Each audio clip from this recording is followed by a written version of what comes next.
Bir şeyleri seçip alkışlıyoruz. Pek de girdiğimiz alanlar değil aslında ama ekibimizde Azerbaycan'da büyümüş bir arkadaşımız var ve ailesiyle ilgili sürekli onu takip ediyor durumdayız. Genel olarak da susmak meziyet olmaya başladı memleketimizde. O yüzden pek bahsetmiyoruz. Ancak nerede durduğumuz az çok anlaşılsın diye bu akşam Azerbaycan'ı alkışlıyoruz.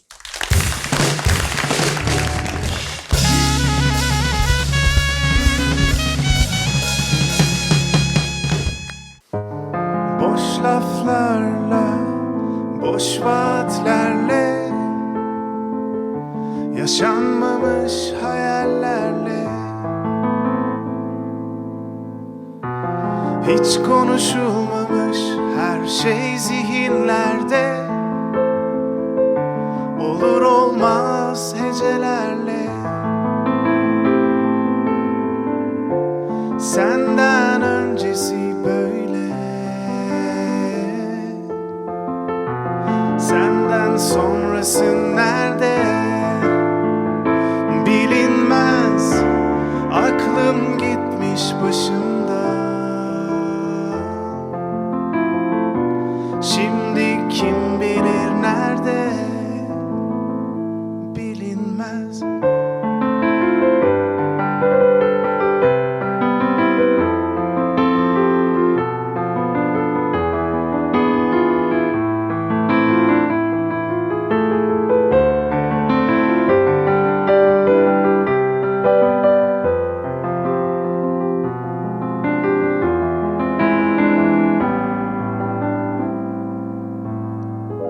Hayat bir tiyatro, hem de tek perde. Hepimiz farklı rollerde. İçimde birikmiş hep söylemediklerim. Susmuşum senelerce. Senden öncesi böyle, senden sonrası nerede bilinmez. Aklım gitmiş başımdan. Şimdi kim bilir nerede bilinmez.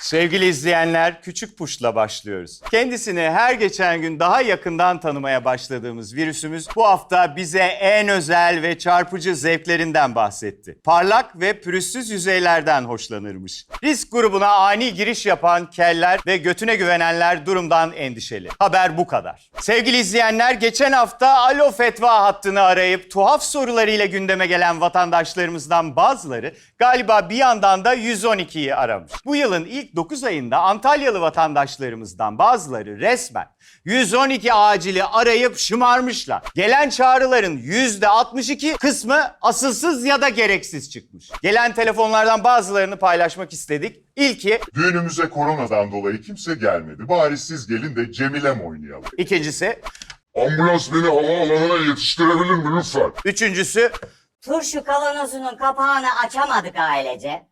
Hepimiz denedik, komşular da denedi. Yok, olmuyor.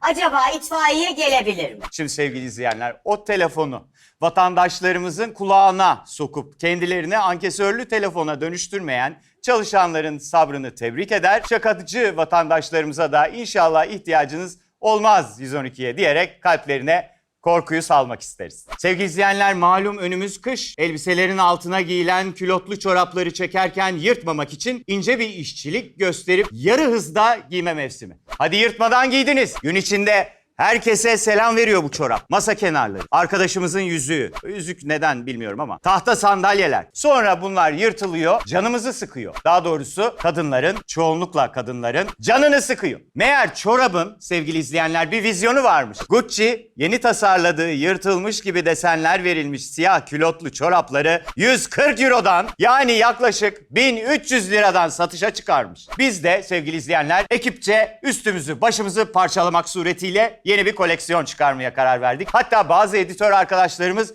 götümüzü başımızı da jiletleyelim demeye başladı. Ekip arkadaşlarımın akıl sağlığıyla oynayan Gucci'ye buradan rahmetli babaannemin hep söylediği gibi seslenmek istiyorum. Nosi shuka vaanki megitaha kaybana.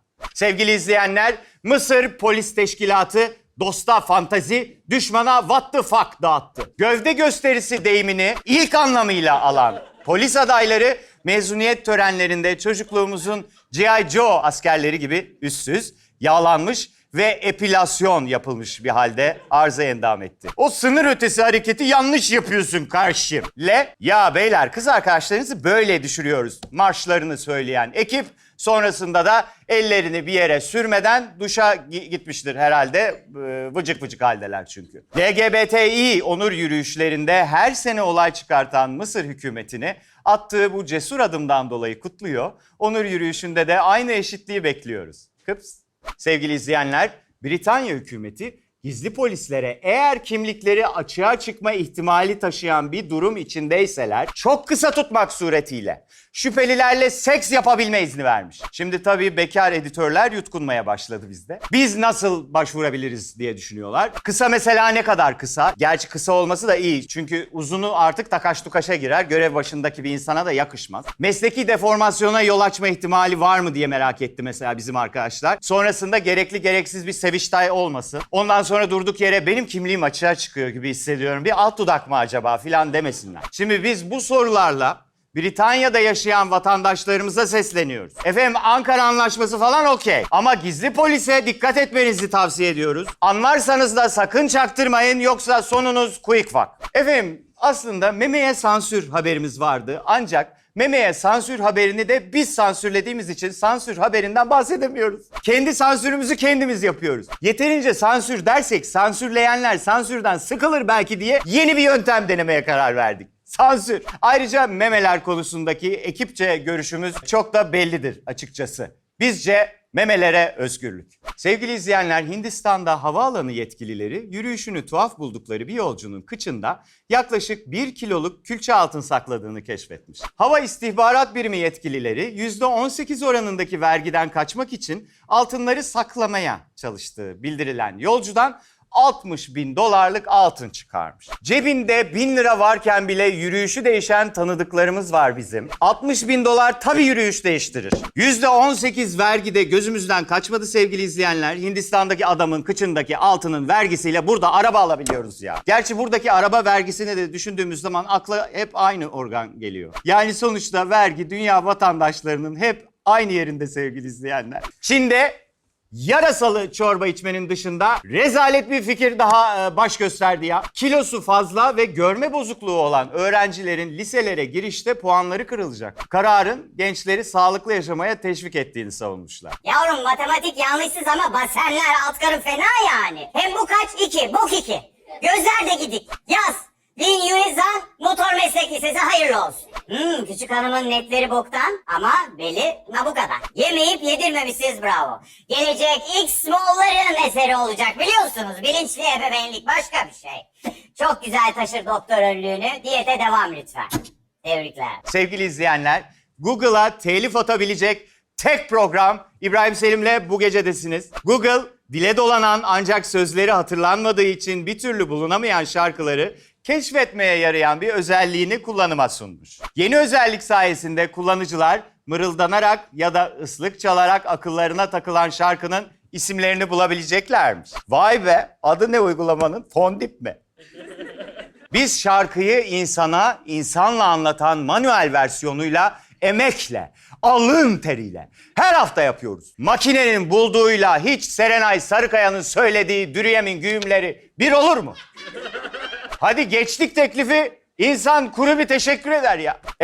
Evet sevgili izleyenler, yaşadığımız yüzyıl gereği Biz de dünyadaki her şey bizimle ilgili diye düşünüyoruz. Ama Mavra'yı bir kenara bırakacak olursak uygulama bilemezse o mırıldanmayı Bayzami'yi ekrana dökeriz vallahi. Alışkanlığımız var. Hanımlar beyler serbest vuruş bitti.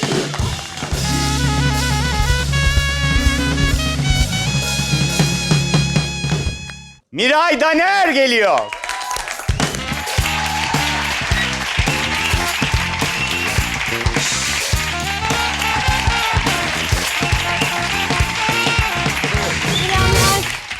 Şimdi Miray'cığım sen yüzüyorsun, cello çalıyorsun, Güzel Sanatlar Lisesi mezunusun, masal kitabın var, resim dersi almışsın, atletizmde 100 metre derecen var. Bu hepiniz tek kişi misiniz bunları yapan? Sırrım ortaya çıktı. Eyvahlar olsun. Ya cello artık çalamıyorum ama hepsini böyle dönem dönem birazcık denedim. Annem sağ olsun teşvik etti her şeye böyle. Biraz ondan falan hepsinden birazcık yaptım. Resim dersini son zamanlarda aldığına dair bir bilgimiz Evet var. doğru. Yeni aldım resim dersini ama pandemi süreciyle birlikte ara verdim. Şan dersi alıyorum şimdi. Öyle gidiyor işte. Evet, şan dersiyle ilgili de böyle aklımda bir takım şeyler var. Peki 7 yaşında başlamışsın. Evet. Hatırlıyor musun peki böyle bir ne bileyim set günün nasıl geçiyordu? Şimdi hani pedagoglar, oyuncu koçları falanlar filanlar şu an bundan rahat rahat bahsedebiliyoruz. O zaman da öyle miydi? Çünkü 15 sene önceden falan bahsediyoruz. Ya o zaman pedagog, oyuncu koçu falan yoktu. Artık var biliyorum. Bence çok da doğru bir tercih olmuş. Benim annem gelip gidiyordu sürekli sete ama tabii çocuk oyuncu olmak çok acayip bir şey. Çünkü ben setteyken herkes benimle oyun oynuyor diye düşünüyordum. Ve şöyle bir şey olmuştu. Bunu paylaşmak istiyorum sizinle. İlk reklama seçildiğimde o kadar heyecanlanmıştım ki anneme şey diye sordum. Anneciğim ne kadar ödememiz gerekiyor para diye sordum. Çünkü çocuk aklımla bir şeye sahip olmak için bir para vermem gerekiyor diye düşünüyordum. Aa çok güzel. Evet güzeldi yani her şey. Bir tane Papatyam diye bir dizi vardı. Orada Fırat Evet. diye bir arkadaşım vardı. Çocuk oyuncu. Biz onunla küsüyorduk mesela ve sahnede birbirimize replik söylememiz gerekiyor. Hayır ben onunla küstüm ona hiçbir şey söylemem falan deyip seti saatlerce bekletiyordum. İlk başrolün Disney Channel'daymış. Zil Çalınca dizisinde. Evet. Evet. Şimdi biz Disney Channel deyince aklımıza Zac Efron, işte neydi? Grande. Bu da böyle Starbucks bardağı oldu. Grande. Ariana Grande. Ariana Grande falan biliyoruz. Bizde de öyle mi oldu? Yani öyle mi gelişiyor olaylar? Disney Channel'da bir başrol oynayınca artık bu bizim kızımız gibi bir şey oluyor mu? Hayır ya hiç öyle bir şey olmadı Değil mi? aslında. Evet hiç öyle bir şey olmadı ama bence tabii ki eksiğimiz yok. Çok başarılı bizim Türk oyuncularımız. Alan verilirse neden olmasın? Yok ben zaten bizim Türk oyuncuların başarısından bahsetmiyorum. Ariana Grande de bence oyuncu olarak bok gibidir diye tahmin ediyorum. Aslına bakarsan ben tamamen bu Disney işin içine girdiğinde hayatımızda bir değişiklik oluyor mu diye. Vallahi hiçbir değişiklik Hiç olmadı, değil mi? Evet. Tamam. Normal bir Türk seti nasılsa o da öyleydi Normal aslında. bir Türk seti. Evet.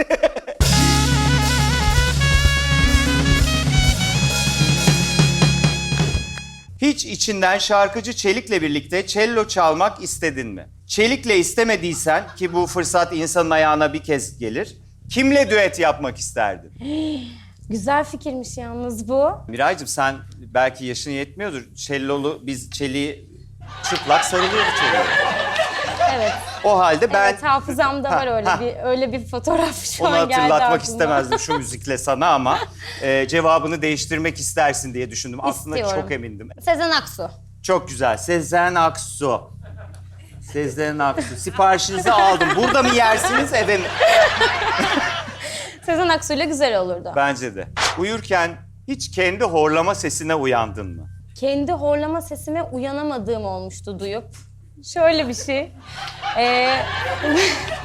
İnanılmaz bir cevap geldi. Vatanım Sensin'de çalışıyordum o zaman ve böyle çok yoğundu setimiz. Çok yoğun bir tempoda çalışıyorduk. Uygulayıcı yapımcımızla aynı arabadayım Banu Hanım. Ve birlikte gidiyoruz. O kadar yorgunum ki ben biner binmez böyle uyuyakaldım. Ve horlamamı duyuyorum. Adeta kükrüyorum çünkü duymamak imkansız. Ve konuşmalarını da duyuyorum. Ay dokunmayalım bırak uyanmasın falan diyorlar ama ben asla gözümü açamadım. Arabadan indiğimde de işte Miraycığım geldik falan diye beni uyandırdılar. Kendimi bayağı aşağı attım utançtan ama gözümü açamamıştım. Hayır bakın şunu söylemek isterim. Horlayan hele ki böyle bir yerden çok yorgun gelirken arabada horlayan biri varsa ki ben o ilk hareketten anladım nasıl uyuduğunda. Ağzı tutamayan. Buralardan bir Orada şeyler akıyor filan. Zaten böyle hızar gibi de ses çıkartıyor o horlama. Allah aşkına o arkadaşınızın, tanıdığınızın kafasını alın, şöyle yana doğru çevirin. Oksijen alamıyor bu kız.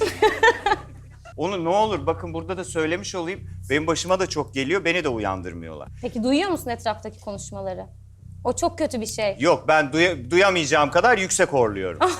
O daha kötü. Ben kendimi duyup diyorum devam.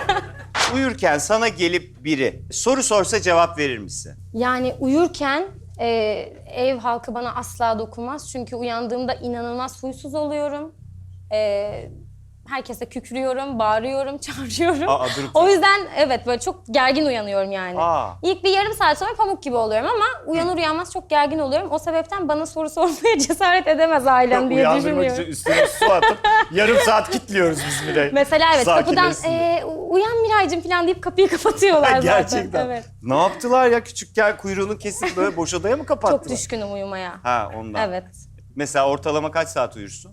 Ya bıraksanız 14 saat uyurum. 14 15 saat. Hiç yorgun olmama gerek yok. Sadece etrafım karanlık olsun. Şu anda da biraz uykum geldi. Işık aç, ışık aç. Işık aç. Uyursa da uyandıramıyoruz da duyduğunuz gibi. Horlayacak mı?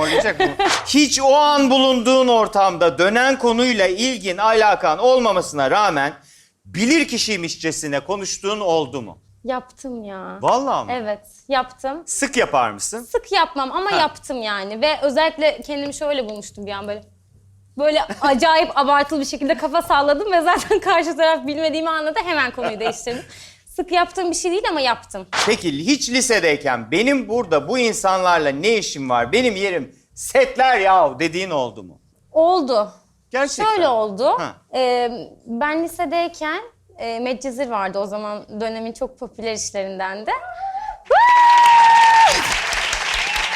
Başka bir okula geçmiştim, okul değiştirmiştim ve herkes bana çok tuhaf bakıyordu. Ben de çok içime kapanıyordum. Herkesin gözü üstümdeydi o zaman. Ve böyle... Sen o baskı hissettiğin Evet. için. Okey. O yüzden Tamam. böyle bir niye bana böyle bakıyorlar falan diye düşünüp böyle Anladım. bir dönem Ama geçirmiştim. o kalp kırıcı bir şey canım senin Evet. hissettiğin şey. Her ünlüye sosyal medyada mutlaka atıp tutan troller var. Sen hiç sosyal medyada bir başka karaktere bürünüp sana sallayanlara cevap verdin mi? Vermedim. Ama versem Verirdim. verirdim ve Vermesen uzun da vermezdin. sürerdi. Yıldız Tilbe bizlerleydi. Ya vermedim tabii ki. Ama ben çok linç yiyen biriyim. Öyle o mi? yüzden evet. Versem bütün günlerimi ve aylarımı buna harcamam gerekirdi. Vermedim. Fake hesabın var mı? Yok. Arkadaşınla alışverişe çıkıyorsun, bir elbise deniyor. Derhal çıkartması gerektiğini, felaket göründüğünü düşünüyorsun. Düşündüğünü bam bam söyler misin? Yoksa ay çok güzel olmuş kuzum mu dersin? Söylerim ya. O kötülük olur çünkü. Hemen söylerim beğenmediğim bir şey varsa. Hiç estetiğin var mı? Yok. Yok zaten daha ihtiyacın olan. Gerçi ihtiyacın olan yaşta yok ha. İhtiyacın olur yaptırırsın. Evet. Bu konuya zaten şeyin var mı herhangi bir? Yani Yo, ne yani- estetiği falan gibi de bakmıyorsun. Hayır diye yani düşünüyorum. ihtiyaç duyarsam yaptırırım. Çocukken kendi yaptığın bir yaramazlığı ablan İpek Nur Daner'in üstüne attığın oldu mu? Olmadı. Gerçekten mi? Olmadı ama ablam benim üstüme kesin atmıştır. Aa. Evet ablam hatta burada kendisi. Ablacığım ses Gerçekten. verir misin? Ya, siz yaptınız mı? Aa, kavga edeceğiz burada. Gerçekten olaylar karıştı. Gelir misin sen buraya diye. İn aşağı abi. Senedir en yakın arkadaşız ama 6 sene öncesinden bayağı yani iyi değildik. Böyle konuştuğuna bakmayın. Çocukken beni çok döverdi. Kaç yaş var aranızda? 6 yaş var aramızda. 6 yaş var. Evet. Okey. Siz ne iş yapıyorsunuz? Ben tasarımla uğraşıyorum. Kadın giyim tasarım yapıyorum. Kadın giyim tasarım yapıyorsunuz. Kıyafetle bir ilginiz var mı? Onayladım. İpek Hanım havanız batsın. Arkadaşının günlüğünü bulsan okur musun? Okumam. Hadi be. Ama günlük demişken yine ablamdan bahsedeceğim. Annem, ablam ergenlik çağındayken böyle fal bakardı ablama ve Ay kızım şu çocuk çok kötü, şununla görüşme bir daha. İşte ay bak senin bir arkadaşın var, bununla bence hiç görüşme, seni iyi etkilemeyecek bu falan diyor. Meğersem ablamın günlüğünü okuyup fal bakabildiğine inandırmışım. Miray ile İpek'in annesini buradan bir alkışlayalım.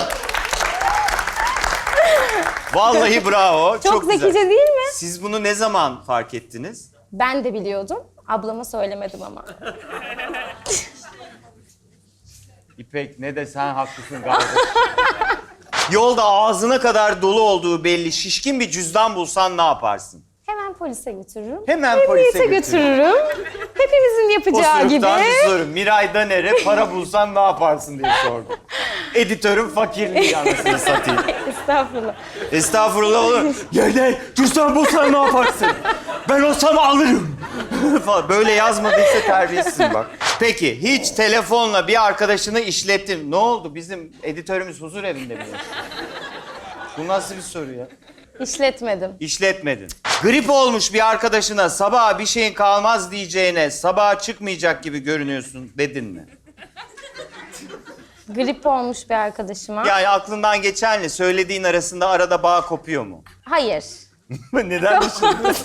Hayır çünkü o kadar hasta biri olsa tabii ki ölecek gibisin demem, teselli ederim ama... Yani şey gibi bence burada şunu kastetmiş editör. Ya geçmiş olsun yerine ya başın sağ olsun falan gibi bir şey Yok. demez. Yok. Hiç milkshake'le hamburger, çayla kuru fasulye, ayranla profiterol falan yedin mi? Bir ara kahvaltıda patatesle reçel yiyordum. Bunu da utanarak söyledim. İçime kaçtı sesim yavaş yavaş. Patates dedik, Patates böyle ama kızartmasını reçele Kızartması. banıyor. Ama ev patatesi değil. Bu donmuş patateslerden Az. daha güzel oluyor. Bir kere dene.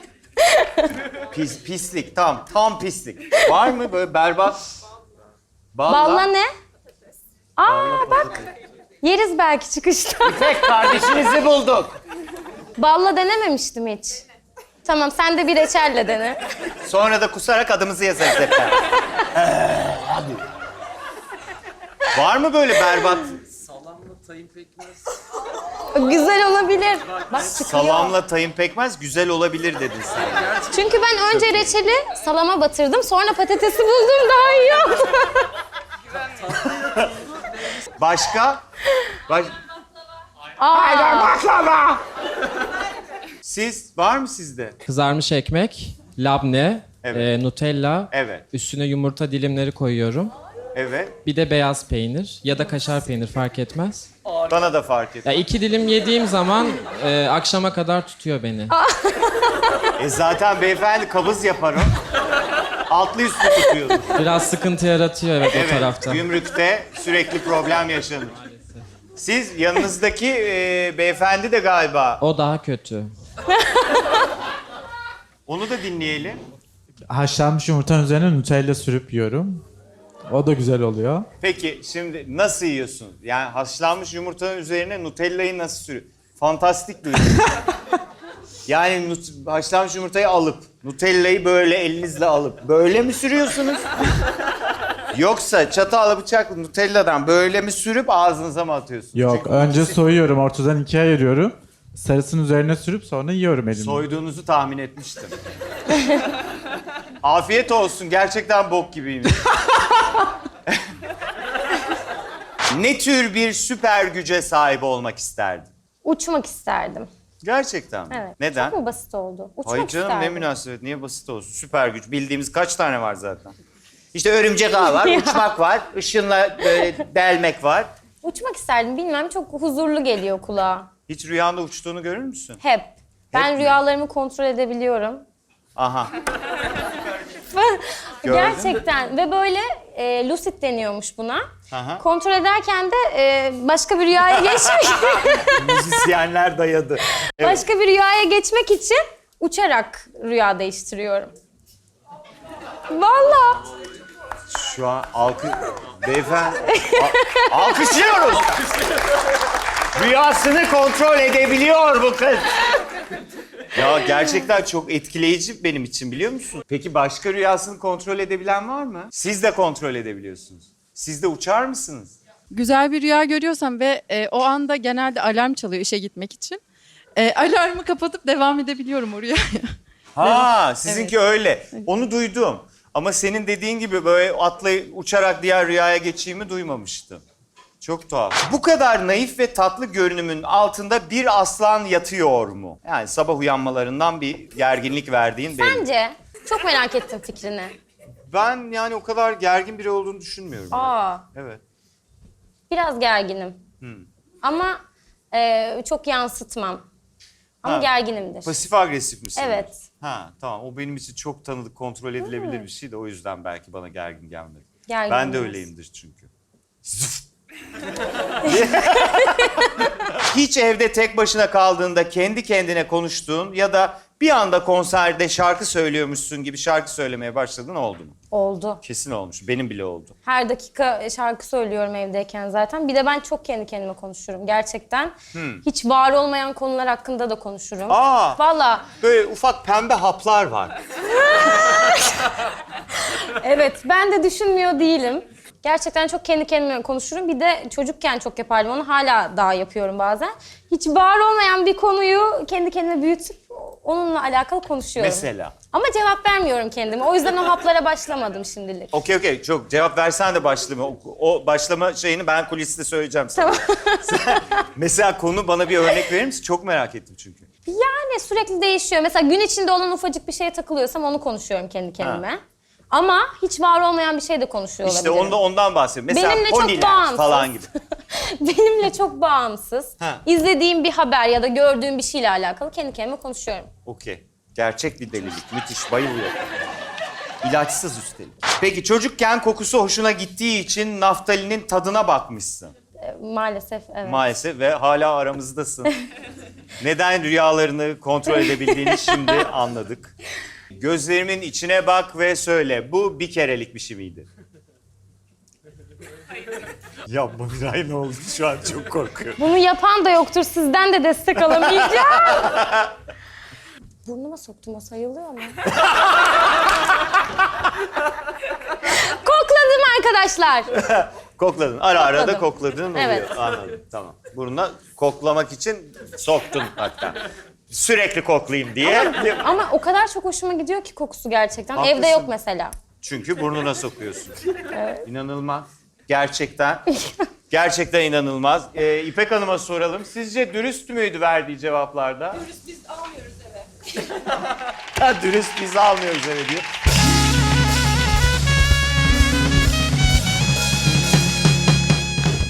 ...1999 yılı doğumlu genç bir kadınsın. Biz ekipçe şunu merak ediyoruz. Z kuşağı geçmişin tozlu sayfalarından neleri biliyor? Mesela biz burada notlarımız var. ICQ, Merch, IRC, New Kids on the Block, Walkman. Walkman'i biliyorum. Walkman'i biliyorsun, bir tane tutturduk. Watashi wa Kendi. Kendi değil mi? No. Bilmiyorum. Taso. Taso'yu biliyorum. Taso'yu biliyorsun. Grup Vitamin Biliyorum. biliyorsun. Parlament Sinema Kulübü. Bilmiyorum. Bilmiyorsun değil Hayır. mi? O kadar isterdim ki bilmeni. Yani bak şu kadar şey saydık. Hatta bak daha da sayalım. Yani bu Parlament Sinema Kulübü galiba o dönemden bugüne gelmesini en çok istediğim şeylerden biri. Yani ilk üçtedir galiba ya. Çok isterdim, biliyor musun? Peki Commodore 64. Bilmiyorum. Ya nereden bileceksin Allah aşkına Miray, bir de yukarı bakıyorsun. Alo Masal Hattı. Biliyorum. Nereden bilersin? Şöyle biliyorum, bunu duymuştum. Duydun. Evet. Ablandan Ama belki yetişmedim. biliyorsun. Ama biliyorum, duydum yani. İpek Hanım siz biliyor musun? Okey. Tolga abi. Hugo'nun Hugo. da Tolga abinin de. Hugo. Evet. Biliyorum. Biliyorsun. Ve bu arada bu yok. Onu biliyorsunuz değil mi? Böyle bir şey olmadı yani. Yani hiç ne kanadı var ne bir şey var. Sadece ortalara çıkıp ben abi seyrettim onu diyen arkadaşlarımız var. Böyle bir geyik var. Müthiş bir geyik ama yani olmamasına rağmen olmuş gibi şaka yapmak çok eğlenceli oluyor. Peki ben Noel dayıyım. Aa, biliyorum bunu. Ben Noel dayıyım, kro bir ayıyım, gücün yetiyorsa vur vur. O değil mi? Evet o. O mu? Evet. Tebrikler. Kazmanlıyım. Poke imam. Biliyorum. Poke imam mı? Evet, Pokemon değil. Miraycığım. Pokemon gibi düşün. Yok, bilmiyorum. Sesleriyle Bilmiyorum. oynayan bir animasyon. Sen çocukken bu şöhretle ilişkin nasıldı Miray? Fotoğraf çektirmek bilmem ne falan. Biz şeyi biliyoruz tabii ki. Senin daha önce neler söylediğini de takip ettiğimiz için sana işte ödev yaptıran bilmem ne falan öyle hikayelerin.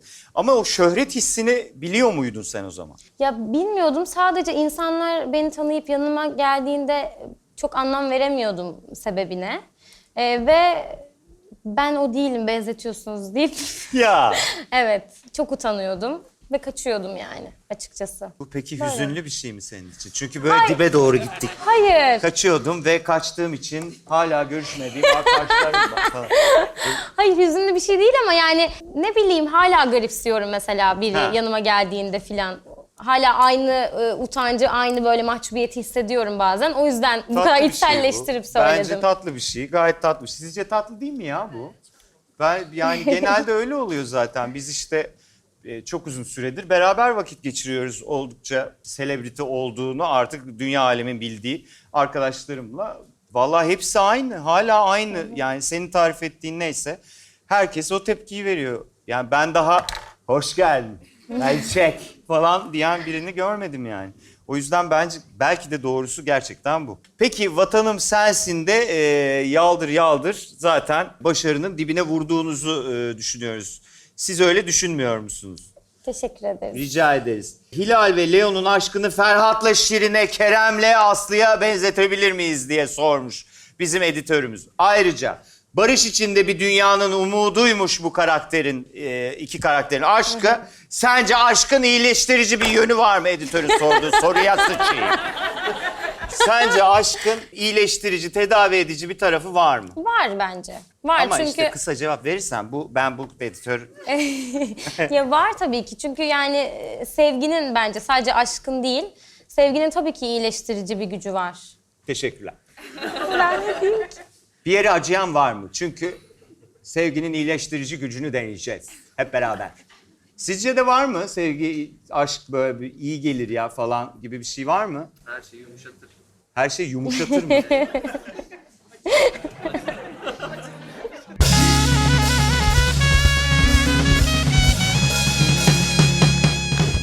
Şimdi sana çeşitli isimler soracağız ve sana tam bir gün vereceğiz. 24 saat ne yapmak istersen. Bütün 24 saatini geçireceğin partnerini seçeceğiz seninle beraber. Justin Timberlake'le mi vakit geçirmek istersin yoksa Justin Bieber'la mı? Aa, bu ne Justin be? Timberlake. Zaten bu Justin Bieber... Bu ne bu? Bunun ağzının üstüne biri... Hayırdır inşallah. Gereksiz tarama var. Bu Justin Bieber'ın son hali mi arkadaşlar? Öyle mi? Evet, gerçekten Justin Timberlake'i görmeye devam etmek istiyorum. Gözümü alamıyorum şu an bu hıyardan. Evet, maşallah. Peki Justin Timberlake mi yoksa Ezra Miller mı? Ah.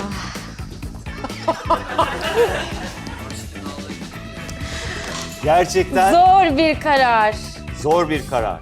Justin diyeceğim. Neden o kadar düşündün? Fotoğrafı çok hoşuma gitti böyle bakınca bir anda. O kadar haklı bir cevap. Devam ediyoruz. Justin Timberlake mi yoksa Edis mi? Edis'i çok beğeniyorum ama Justin diyeceğim. Tabii ki Justin. Edis de zaten saçmalamayalım. Biz buradayız diyecekti. Justin'le devam ediyoruz. Justin mi, sihirli annem Cem mi? Oo! Sihirli annem Cem. Saçmalama ya. Tamam. Kaldı Hadi elinde olsun. yapacak bir şey yok. Sihirli annem Cem ve köfte dudaklarıyla devam ediyoruz. Sihirli annem Cem mi, Joe Carey mi? Sihirli annem Cem. Mantıklı çünkü gerçekten beyefendi küp kafa ve en azından öbüründe bir tatlılık Ne var. ara böyle oldu? Değil mi? Ne ara böyle Ne oldu? oldu? Bir yerde bir şey oldu. Evet, Peki sihirli annem Cem mi, Metin Akpınar mı? Metin Akpınar. Metin Akpınar mı, Adam Driver mı? Adam Driver diyenler elini kaldırabilir mi? Sizin Sizin heyecanınızdan belliydi zaten. Metin Akpınar diyenler elini kaldırabilir mi? Geri kalanın niye fikri yok? Hala Justin. Onlar orada bırakmış. Olmuyor artık değil mi? Hayır yok tabii. Hiç mi olmuyor? Hiç Metin mi olmuyor? Akpınar diyeceğim ben. Bayağıdır görmedim. Metin Akpınar. Metin Akpınar'la Evet. devam ediyoruz. Metin Akpınar mı, Jon Snow mu? Biz de biraz götüz. Ben Metin amcayı ziyaret ederim. Aynen. Tabii ki Aynen. Jon Snow'la giderim. Peki Jon Snow mu, Mickey Mouse mu? Ya Jon Snow. Tabii ki. Jon Snow mu, Boran Kuzum mu? Ya Boran'la gideriz zaten. Jon Snow. Aynen. Jon Snow mu, Iron Piper mı? Jon Snow. Ama bir şey söyleyeceğim. Yani bir şey ben de çok özür dilerim lafını Buyurun. kesiyorum. Bu Iron Piper'ın ben size gösterdim fotoğrafını çocuklar. Bunun çenesi bu kadar değil ki. Yani bu çocuk bu değil ki. Bunun duştan çıkmış bir fotoğrafı vardı, onu koyacaktık. Bunu koyarsanız bunu kimse seçmez. Var mı seçen Iron Piper? Yok. Allah yoklukla terbiye etmesin bacım. Jon Snow mu? Halit Ergenç mi? Ya. Yapma be. Halit abiyi çok seviyorum. Tabii ki hepimiz seviyoruz. Beni anlayacağını düşünüyorum. Kesinlikle anlar. Ben onu görmeye giderim zaten. Tabii ki. Siz de beni anlayacaksınızdır. Herkes şu an seni anlıyor. Jon Snow. Jon Snow'la devam ediyoruz. Jon Snow mu? Havuç Furkan mı? Jon Snow. Jon Snow. Ne bilelim kızıl belki şey. Jon Snow mu? Zac Efron mu? Jon Snow diyeceğim. Zac Efron altılısı ve memelerine veda ediyoruz. O meme ucunda bir tuhaflık yok değil mi? Toplu iğne başı gibi.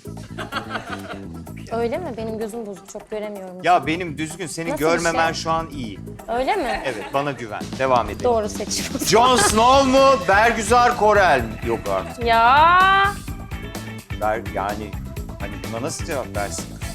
Bergüzar ablayla gideriz tatile diyeceğim tekrar. Aynen haklısın da. O da Ama bana... zaten Bergüzar da ders saçmalama. Evet, aferin, iyi Oğlum, yaptın manyak der. mısın sen yavrum? Biz O sonra yüzden- hep görüşürüz de. O Peki yüzden Jon Snow. Jon Snow mu Hamdi Alkan mı? Adamın da en güzel fotoğrafını bulmuş. Jon Snow. Jon Snow. Ben galiba onunla gideceğim. Gibi görünüyor. Hadi bakalım Jon Snow mu Ege Tanman mı? Jon Snow. Peki Jon Snow mu Christian Bale mi? Ay, Jon Snow'u terk ediyorum şu anda. Gerçekten. Evet. Abla bize kaldı fena mı be? Onunla mı gitseydin? Ben mutluyum. Teşekkür ederim. Sana ne? Aşk yumuşatır. Vizartsur. Doğru. Destek verdi bana. Tamam da yani sen verme destek. Onun ne ihtiyacı var mı? Sen bir bak şuna desteğe ne ihtiyacı var bu kızın. Christian Bale'le mi devam ediyor? Diyorlar. Ne? Winter is coming dedi biri orada. Winter is coming. Evet. Christian Bale'le devam Bale'le ediyoruz. devam ediyorum. Peki Christian Bale mi? Alex Luther mi? Christian. Christian. Neden? Çok mu beyaz geldi bu? Hayır. Christian'a devam etmek istiyorum. Peki Christian Bale mi? One Direction mı? Bunlar 5 kişiler bak iyi düşün. Ben tek gidiyorum değil mi tatile? bu kadar gülemem ya. Tekim ben tatilde. Sen teksin yanına insan bakıyor. O zaman ben Christian'a gidiyorum. Christian Bale mi? Nejat İşler mi? Nejat abiyle yeni vakit geçirdik. Aynen. Sette. Çok haklısın. Birkaç gün önce gördüğüm için Christian Bale'le devam ediyoruz. Hanımlar beyler Christian Bale kalıyor Miray'ın elinde.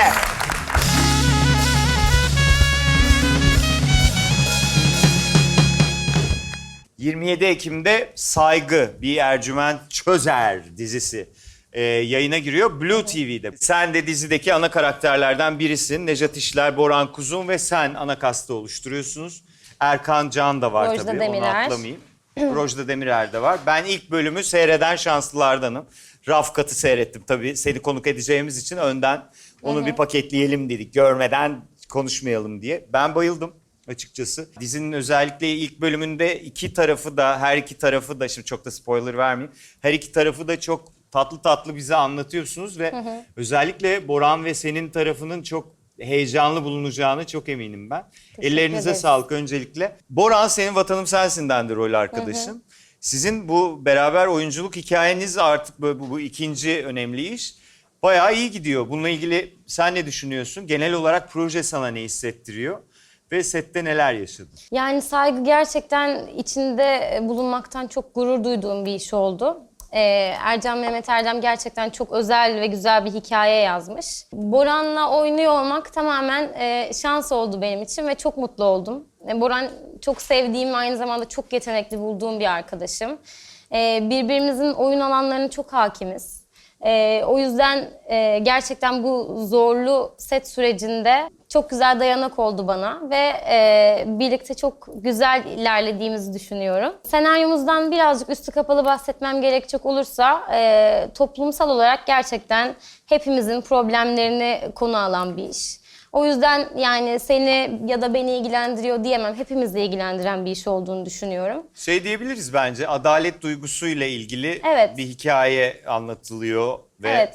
hatta bu adalet ihtiyacımızı sağaltacağımız bir takım hikayelerle karşılaşıyoruz diyebiliriz. Sen normalde beklenenden farklı bir karakter canlandırıyorsun Saygı'da diyebiliriz. Ne kadar her şey spoiler ya. Evet. O yüzden ne kadar ileri gidebileceğimi de bilmiyorum. Ama bu farklı karakteri çalışırken ya da yani oynarken senin için tuhaf şeyler yaşandı mı? Mesela bir anlatmak isteyebileceğin bir anın var mı? Aslında çok uzun bir hazırlık sürecimiz oldu bizim. Çünkü bir yıl önce okumuştum aslında ben bu senaryoyu. Ve işte malum pandemi, bizim hazırlık sürecimiz derken birazcık işimiz uzadı ve o ara dönemde çok fazla çalışma fırsatımız oldu. Benim için de yeni bir şey çünkü zaten göründüğünden söyleyeceğim. Siyah saçlı, kahküllüyüm, dövmelerim var. Hazırlığım 1,5 saat sürdü bu iş için. Gerçekten çok değişik bir iş. Süreç değişikti benim için çünkü hikayemiz çok da spoiler vermeden şöyle sıkışıyorsun, söyleyeceğim. Evet, çünkü bir yandan heyecanla anlatmak istiyorum, bir yandan da söylememem gereken şeyleri düşünüyorum. Dur bir hafta var. Çok güzel bir set süreciydi. Tabii ki çok değerli sahneler vardı. O yüzden elimden geldiğince iyi oynamak için, verimli olabilmek için ve doğru yansıtabilmek için çabaladım. Zorlandığım sahneler tabii ki oldu. Olmadı diyemem. Öyle. Oyuncu kadrosundan bahsettik işte Rojda Demirer'den, Erkan Can'dan, Nejat İşler'den. Nasıl anlaştınız sette? Çünkü bayağı tecrübeli isimler. Yani hepimiz çok iyi anlaştık. Hep beraber sohbet edip, tanışıp, kaynaştık. Her şey güzeldi. Okey. Güzeldi gerçekten. Peki sarı saç mı, siyah saç mı? Siyah saçı da çok sevdim. Gerçekten mi? Gerçekten çok sevdim. Ama tabii ki doğal saçım. Kendi saçından Evet. gayet memnunsun. Boran senin çok iyi bir yol arkadaşı olduğunu söylüyor. Kalbinin güzelliğini anlata bitirememiş. Arkadaş ilişkileri nasıldır? Yani böyle çocukluğundan beri arkadaşlık ettiğin biri var mı? Böyle kum havuzundan falan. Çocukluk arkadaşlarım var. Bir de şöyle, yani arkadaşlık çok yaşla alakalı bir şey değil ya bazen. Evet. Mesela misal veriyorum, Papatyam'da annemi oynayan Aslı Oman vardı, 7 yaşında tanıştım ve şu an o benim arkadaşım mesela benim için, benden yaşça büyük olsa da. Mesela onunla hala görüşüyorum.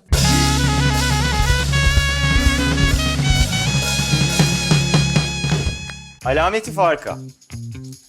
Alameti farika. Hanımefendimsin. Alameti harika. Ama böyle yapıyorsun. Tamam yapmıyorum. Alameti harika. Hanımefendi. Ben şu an ne yapıyorum? Alameti farika. Ramiz Efendi. Evet. Acıktık mı biraz? Oldu mu? Hayır tabii ki hayır. Alameti farika. Harami dere. Alameti farika.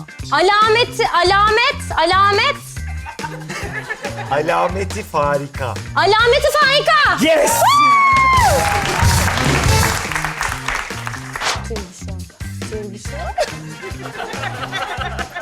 Japon balığı taklidi. Türbüşon. Türbişon. Aa! Gerçekten müthiş. Vantilatör. Vantilatör. Aynen. Kıyak yap. Hazır mısın? Transkripsiyon. Ha? Transkripsiyon. Ne? Transkripsiyon. Bana bunu diye olamaz. Transkripsiyon. Bunun Transkripsiyon. sensin kırmızı don. Transkripsiyon. Ya. Kırmızı var Ne mı oldu içinde? şimdi? Ne oldu? Şimdi mi? Onu anlıyorum. Transkripsiyon. Yok kızım ben bilemiyorum. Burada da kulağımda da raka falan diye bir şey. Anlamam mümkün değil. Teşekkür ederim. Siz mi söylediniz? Evet. Sağ olun Su Hanım. Allah'ınızdan bulun. Ne? Transkripsiyon. Ya belime tekme atmışsınız. Transkripsiyon. Vallahi tebrikler. Bitti.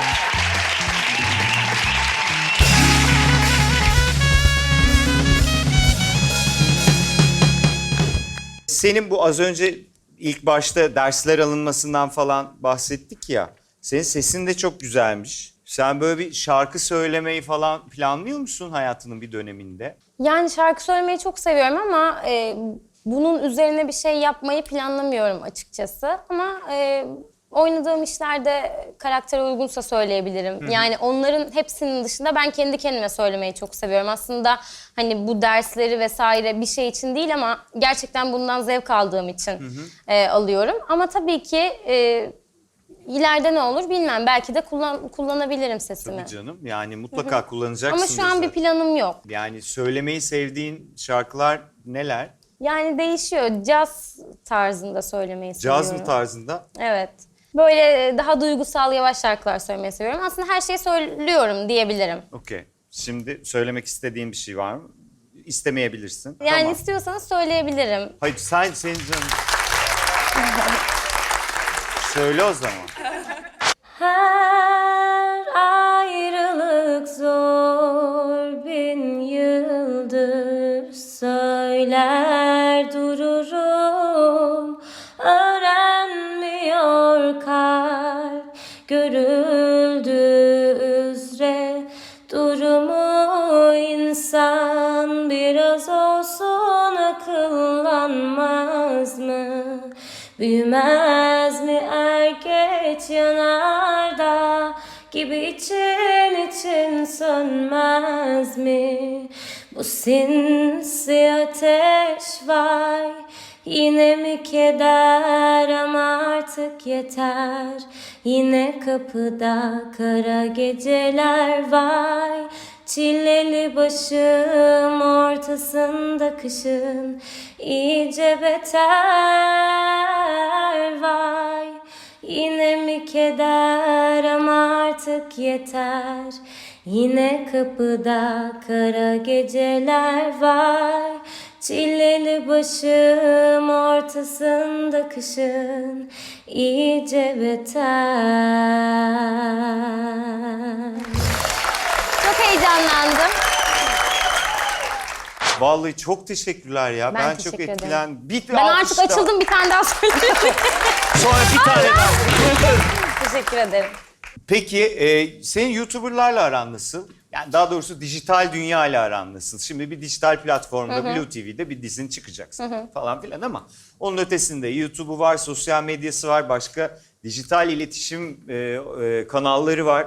Bunlarla ilişkin nasıl? Mesela makyaj YouTuber'larını takip ediyor musun falan? Böyle merakların var mı dijital dünya ile ilgili? Ya yok, ben çok dijital dünyaya çok meraklı değilim sanırım. Evet, yani sosyal medyayı da mesela çok kullanamam yaşıtlarımın aksine. O yüzden böyle meraklarım yok. Hiç YouTube videosu falan izlemiyorum ama YouTube'dan... İzlesen o kadar iyi olur ki bu program YouTube'da. Hayır. o öyle değil yani. Makyaj videoları, yemek videoları gibi videolar izlemiyorum. Ama okey. bu programı izliyorum. Şaka yapıyorum be. Yoksa Lütfen. niye geleceğim? Peki şunu oynamak isterdim dediğin bir karakter var mı? Böyle bir oyundan, romandan tanıdığın biri. Emine Adalet Piye olabilir. Türkiye'nin ilk kadın ajanlarından aslında. Çok etkileyici bir hikayesi var. Böyle çok kısa anlatmak da olmaz. Bakın bence yani hepimizin hoşuna gidecektir diye düşünüyorum. Ben de enteresan bir karakter olduğunu düşünüyorum. Evet. Emine Adalet Pi. Evet. Bence olur. İnşallah yazarlar.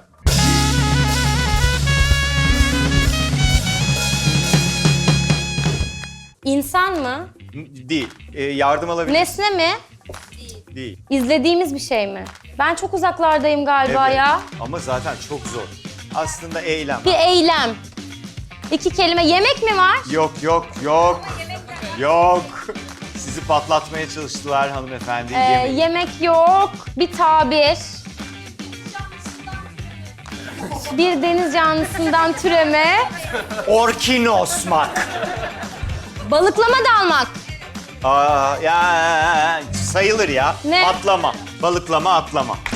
Alkışlıyorum. Canlı mıyım? Hayır. Eser. Davut. Davut heykeli. Yok öyle bir eser değil. Türkçe bir eser. Türk eseri. Hayır. Yabancı eser. Yabancı eser. Film. Evet. Ha, yabancı film. Evet. Karayip Korsanları dediler. Oo, şey. Johnny Depp. Evet. Jack Sparrow. Hayır. Çocuk. Efendime söyleyeyim. Kadın. Umpa Lumpa. Lumpa lumpalar var evet. Lumpa Lumpa. Willy Wonka. Filmin adı. Bildin artık. Ne diyorlarsa tekrar ediyorum ben. Charlie'nin çikolata fabrikası. Evet. Zor bir şey mi? No. Oo dedin. Beğendi. O her şeyi beğendi. Batman mi? Aşk onu biraz yumuşattı. Süper kahraman ama oralardan girebiliriz. Süper kahraman. Evet. Örümcek adam. Yok. Marvel'ın değil mi?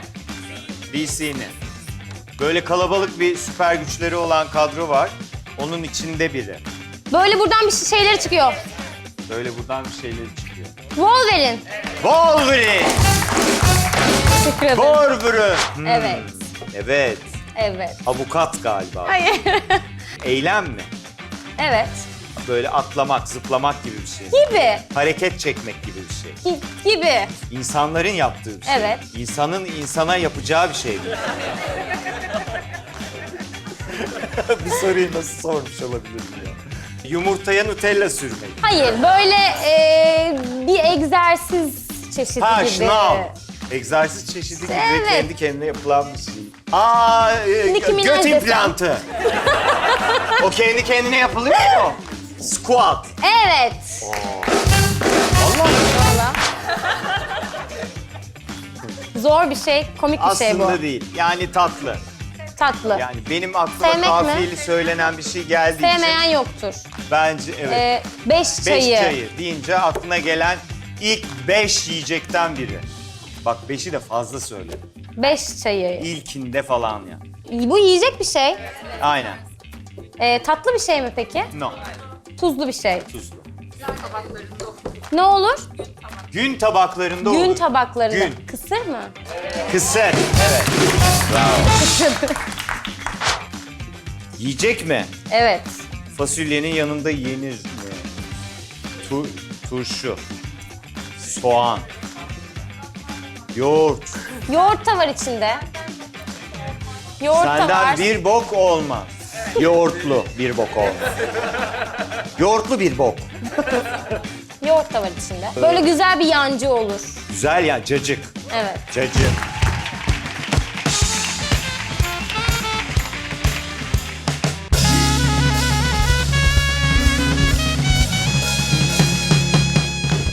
Eline bir senaryo aldın, iyi bir yönetmen, bomba gibi de bir oyuncu kadrosu var.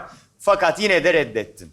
Oyunculuğunda asla yapamam diyeceğim bir şey var mı? Yani şu an öyle bir sınırım yok çünkü hiç öyle bir işle karşılaşmadım açıkçası. O yüzden çok net bir şey söyleyemiyorum konuyla alakalı ama eğer çok inandığım ve sevdiğim bir iş olursa var olan sınırımı da zorlamaya çalışırım. Peki, Aras Bulut ve Orçun İynemli ile kuzen olmak nasıl bir şey? Ya ben bu bilgiye o kadar şaşırdım ki. Neden? Vallahi bilmiyoruz çünkü. Aa. Biliyor muydunuz? Evet. Aras'la Orçun'un sen kuzeni o. Konuşuyor musunuz meslek meslekle ilgili? Aslında hemen hemen aynı zamanlarda biz kayıt olmuştuk Bulut abiyle ajansa. Hatta o zamanlar aynı ajanstı. Aha. Böyle şans ikimiz de aynı zamanda kayıt olmuştuk Orçun ama tabii ki. daha eski. Tabii. Tabii ki daha eski. Belki onun bir etkisi olmuştu. Evet, evet. O çok daha eski. Öyle yani normal bir şey. Kendine oyunculuğuyla rol model olarak aldığın biri var mı? Serenay Sarıkaya. Yes! Gerçekten mi? Evet, ben bayağıdır söylüyorum. Biz tanıştığımızdan beri yani hem insan olarak çok seviyorum hem Yok. yaptığı mesleğe saygısını zaten Evet. sen de yakından tanıyorsun. Ben evet oldukça Bu arada yakından Alice çok tanıyorum. güzeldi. Seni tebrik edemedim. Çok sağ ol. Tebrik edeyim Teşekkür şimdi. ederim. Evet, üstünden Evet. 2 yıl geçti. Ay. Vaktin olmamasına çok üzüldüm.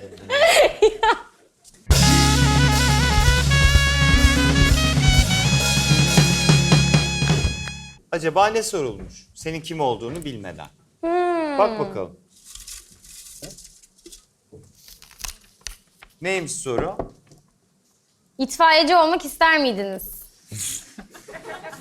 Neden? Buraya kreş mi geldi bugün? Kimin sorusu bu? Kimi? Söylemeyecek bak kimse. Kimin sorusu arkadaşlar? Okul öncesi öğretmeni. Aynı şakayı mı yaptınız benimle? Kreş dedi. İlahi beyefendi. O zaman onun sahibi çıkmadı. Başka çekiyoruz. Şu an burada olmasaydın nerede ne yapıyor olurdun? Kim olduğunuzu delice merak ediyoruz. Şevval ve Sena. Aa siz misiniz? Şu an burada olmasaydın nerede ne yapıyor olurdun? Evde uyuyor olurdun bence. 14 Evet. saat uyurum dedi az önce. Ne Bunu yapıyor Sena olurdun? sordu ama. Sena sordu. Şevval sensin. Evet benim. Bu arada bu da benim doğum günü hediyem. Öyle mi? Gerçekten Mutlu yıllar mi? sana Evet. da. Ay ne Teşekkürler. tatlısınız ya. Gerçekten bu insan iyi Arkadaşım hissettiriyor. tarafından. Ya gerçekten doğum günü hediyesi olarak düşünülmesi yaptığımız için bizi oldukça sevindiren bir şey. Evet bir de pandemi falan dışarıda çıkamamıştık. Dedik etkinlik güzel olur diye düşünmüş arkadaşım. Teşekkür Çok iyi. ederim. Ne tatlı. Siz ne iş yapıyorsunuz? Okuyorum şu an ama bir de çalışıyorum da. Hem okuyordum hem çalışıyordum ama şu an çalışamıyorum maalesef. Okey. Yine- Pandemi. Aynen. Okey. Aynen. Siz? Ben de okuyorum. 3. sınıf öğrencisiyim. Nerede Gastronomi okuyorum Nişantaşı Üniversitesi'nde. Gastronomi. Evet. Aa, aşçı mı olacaksınız? Evet, 4 yıllık. 4 yıllık mı aşçı olacaksınız? Evet. Sonra atom mühendisi. Yok 2 yıllık aşçılık oluyor da biz gastronomi oluyor. 2 yıl okuyunca aşçı, Aynen. 4 yıl okuyunca gastronot. Gastronom. O sanki gastronottan daha mı manalı? Öyle diyorlar. Aynen, tamam süper. Nerede olurdun Miray? Burada Muhtemelen olmasın. yatağımda film izliyor olurdum. Gerçekten Vallahi. müthiş. Tamam, seyircilerimize teşekkür ediyoruz. Alkışlayalım hanımefendiyi, beyefendiyi.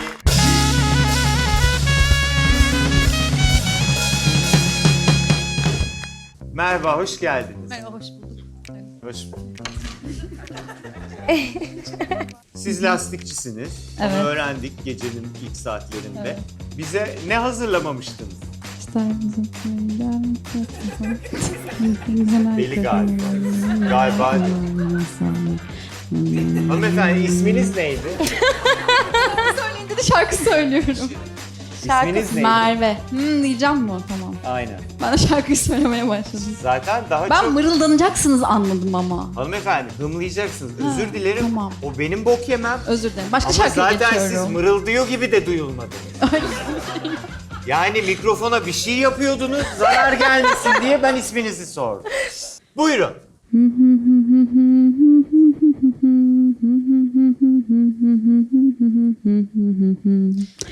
Sardı korkular. Sardı korkuları yabancısı. Aynı şarkıyı mı söylüyorsun? And you see me, somebody new. I'm not that I'm not that chained up little girl who's still in love with you. diye devam eder. Çok güzel söyleyin. Çalıyorlar bizimkiler. I Will Survive galiba şarkı. Evet buyurun dinliyoruz. O hırsınızı acaba nereye kadar götürebileceğiz onu merak ettim. Ben I Will Survive demiş olmama rağmen galiba sen bildin sayıyoruz. Evet ben bildim sayılmıyor Çünkü mu? yabancı dilde hımlanamıyor şarkı. O neydi? Sana girsin mi? ben içeceğim diye düşünüyorum değil mi? Tamam. Ha? Yeterli. Gidebilirsin. Teşekkür ederim. Evine gidebilirsin Hayır, ben burada de. Bitti duracağım. senin için. Hayır, Geç. burada duracağım sonsuza Tamam, kadar. yok, çok teşekkürler. Teşekkür Merve Hanım'ı bir alkışlayalım. Balzamik mi? Yani bakıyorsun su gibi kız, içinden çıkan. Bayağıdır da içmiyordum ha. Afiyet olsun.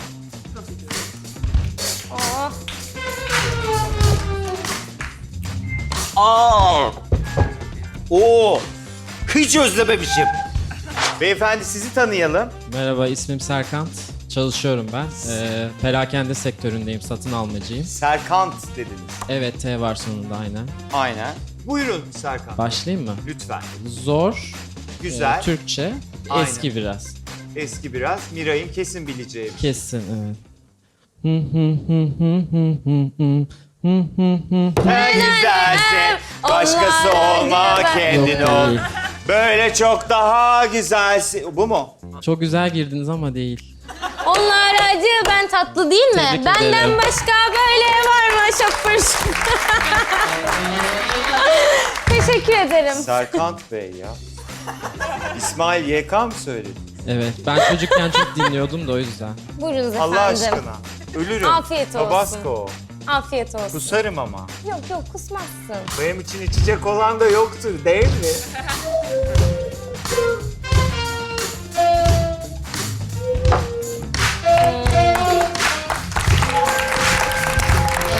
Oo!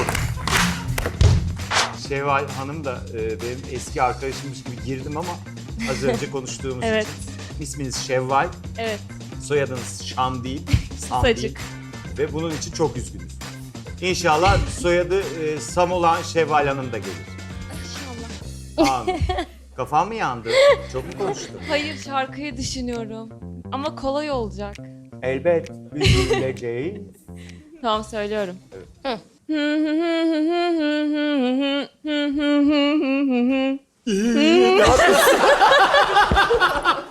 Hayır, çok basit ama.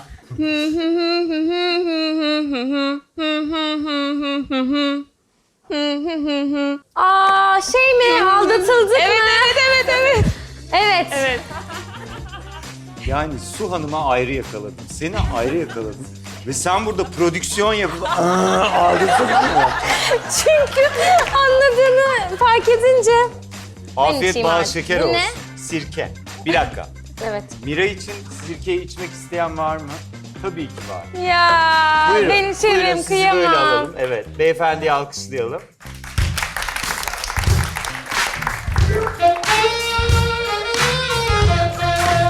Miraycığım demin biz de Tabasco'yu sorduk. Teşekkür Beyefendi. ederim.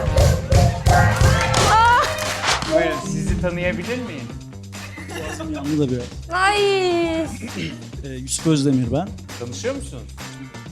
Merhaba memnun oldum. Ben de memnun olurdum. Tabasco'yu içeyim. Aslında sirke içiyorum. Spor için yağ yakıcı bir özelliği var tavsiye. Suya ihtiyaç var. Yani adam havalı Tavsiye ama ederim yani. sana kadar yerine göndermemiz lazım. Siz ne iş yapıyorsun? Öğretmenim ben. Ne öğretmeni? Tarih. Tarih. Ortaokul sosyal bilgiler diye geçiyor. Ha. İnkılap tarihi de içinde. Aa ne güzel ya, tebrik ederim. Teşekkür ederim. Çok iyi. Kusacaksınız galiba. İyi misiniz? Şu an Adam değil mikrofonu gibi. 6 kere falan geğirdi bak. Şaka şaka geğirmedi. Çok havalısınız aynı Teşekkür zamanda. ederim. Alkışlayalım beyefendiyi. Merhaba. Merhabalar. Merhaba. İsmim Nursena. Tıp Fakültesi'nde 5. sınıf öğrencisiyim. Nursena Hanım, 5. sınıftasınız. Evet. Uzmanlık ne istiyorsunuz? Henüz düşünme aşamasındayım açıkçası. Karar vermedim. O zaman dinliyoruz sizi. Tamam. İstiklal Marşı. Hayır. Değil. Ben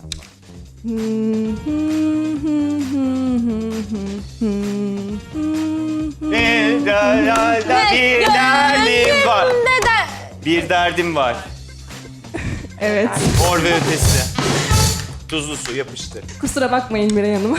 Yok kusura bakacağı bir şey, tuzlu su içiyor. Neyin kusuruna bak? Sirkeyi adama içirdi. Tabasco'yu, balzamiyi bana çaktı. Neyin kusuruna bakacak bu kız? Merhaba Fikret ben.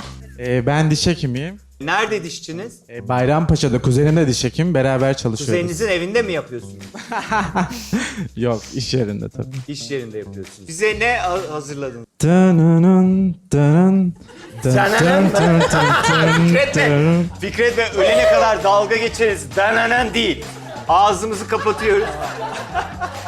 Hımlıyoruz. Çünkü dananan falan. Yani... Teoman. Yani direkt diyeceğim.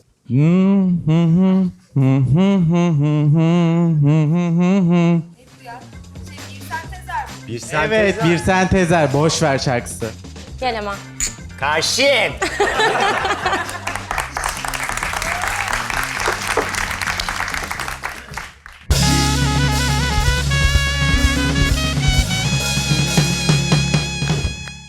Ayaklarına sağlık. Çok teşekkür ederim. Her program sonunda söylüyorum, gerçekten burada olmanız bizim için çok önemli. Biz bu programa ilk başladığımız gün 5 Ekim'de bu sene 7 ay boyunca buradaki bütün hem teknik hem sahne üstü çalışanları, burada gördüğünüz çalışan herkes ilk defa işini yapmaya başlamıştı. O yüzden buraya her hafta şu dönemde gelen herkes bizim için çok özel.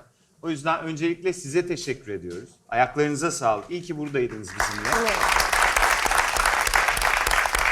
Sonra burada benimle beraber çalışan bir ton arkadaşım var kamera başında. Sesin, ışığın başında, barda, rejide, efendime söyleyeyim ayakta koştura koştura ve orkestra. Arkadaşlarıma da bir alkış alayım. Çok teşekkür ederim. Çok eğlenceliydi bu akşam her şey. Son olarak da Miray Daner bizlerleydi bu akşam. Çok teşekkür ederim. Çok sağ ol. Çok iyi vakit geçirdiğimizi düşünüyorum Miray. Çok keyif aldım gerçekten. Ben çok de çok teşekkür keyif ederim. aldım. İnanılmaz Ayaklarına keyifli sağlık. bir akşamdı. Size de ayrıca teşekkür ediyorum. Yanımdaydınız, hissettim. Hanımlar beyler biz çarşamba günü YouTube'da, haftaya pazartesi yine burada olacağız. İyi akşamlar.